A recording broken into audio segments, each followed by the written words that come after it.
ಎಲ್ಲರಿಗೂ ನಮಸ್ಕಾರ. ನಮ್ಮ ಮನೆಯಲ್ಲಿ ಮಾಡುವ ಟೊಮೊಟೊ ನುಗ್ಗೆಕಾಯಿ ಸಾರು ಇದು ತುಂಬ ಚೆನ್ನಾಗಿರುತ್ತೆ. ಬೇಳೆ ಜಾಸ್ತಿ ಇಡಿಸಲ್ಲ. ಒಂದೆರಡು ಸ್ಪೂನು ತೊಗರಿಬೇಳೆ, 1/4 ಸ್ಪೂನ್ ಜೀರಿಗೆ, ಒಂದು ಸ್ವಲ್ಪ ಚಿಟಿಕೆ ಮೆಂತ್ಯ ಹಾಕಿ, 4 ಟೊಮೊಟೊ, ಒಂದು ಸ್ವಲ್ಪ ಹುಣಸೆಹಣ್ಣು ಇದನ್ನೆಲ್ಲ ಚೆನ್ನಾಗಿ ಬಾಡಿಸಿಟ್ಕೊಂಡ್ಬಿಟ್ಟು ತಣ್ಣಗಾದ ಮೇಲೆ ರುಬ್ಬಿಟ್ಕೊಂಡು, ಮತ್ತು ನುಗ್ಗೆಕಾಯಿ ಒಂದು 3 ನುಗ್ಗೆಕಾಯಿ ಆದರೆ ಸಾಕು. ಇದಕ್ಕೆ ಅದನ್ನು ನಾರು ತೆಗಿಬೇಕು. ಲೈಟಾಗಿ ನಾರು ತೆಗೆದ್ರೆ ಚೆನ್ನಾಗಿರುತ್ತೆ. ಆಮೇಲೆ 2 ಲೋಟ ನೀರು ಹಾಕಿ ಚೆನ್ನಾಗಿ ಬೇಯಲಿಕ್ಕೆ ಹಾಕಬೇಕು. 3/4 ಭಾಗ ಬೇಯಬೇಕು. ಬೆಂದಮೇಲೆ ಅದೇ ನೀರಿಗೆ ಏನು ತೆಗಿಯೋದು ಬೇಡ, ಅದು ಹಂಗೆ ಇರಲಿ.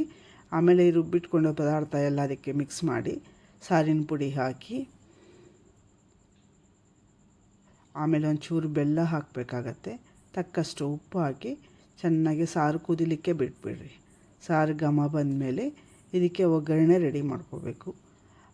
ಇದಕ್ಕೆ ಒಂದು ಸ್ವಲ್ಪ ಎಣ್ಣೆ, ಜೀರಿಗೆ, ಸಾಸಿವೆ ಫಸ್ಟು ಚಿಟಪಟ ಆದಮೇಲೆ ಆಫ್ ಮಾಡಿಬಿಟ್ಟು, ಆಮೇಲೆ 2 ಒಣಮೆಣ್ಸಿನ್ಕಾಯಿ, ಒಂದು ಚಿಟಿಕೆ ಮೆಂತ್ಯದ ಪುಡಿ ಹಾಕಬೇಕು, ಒಂದು ಸ್ವಲ್ಪ ಇಂಗು ಹಾಕ್ಬಿಟ್ಟು ಕರಿಬೇವು ಹಾಕಿ ಚೆನ್ನಾಗಿ ಮಿಕ್ಸ್ ಮಾಡ್ಕೊಂಬಿಟ್ಟು ಕುದಿಯೋ ಸಾರಿಗೆ ಇದನ್ನು ಹಾಕ್ಬಿಡ್ಬೇಕು.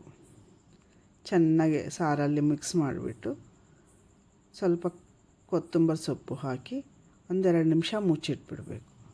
ಮುಚ್ಚಿಟ್ರೆ ಅದು ಘಮ ಹೊರಗಡೆ ಹೋಗ್ದಂಗೆ ಸಾರಲ್ಲಿ ಸೇರುತ್ತೆ. ತುಂಬ ಚೆನ್ನಾಗಿರುತ್ತೆ, ರುಚಿನೂ ಚೆನ್ನಾಗಿರುತ್ತೆ. ಇದ್ರ ಜೊತೆಗೆ ಒಂದು ಚಟ್ನಿ, ಒಂದು ಪಲ್ಯ ಇದ್ದರೆ ಆವತ್ತಿನ ಊಟ ರೆಡಿ.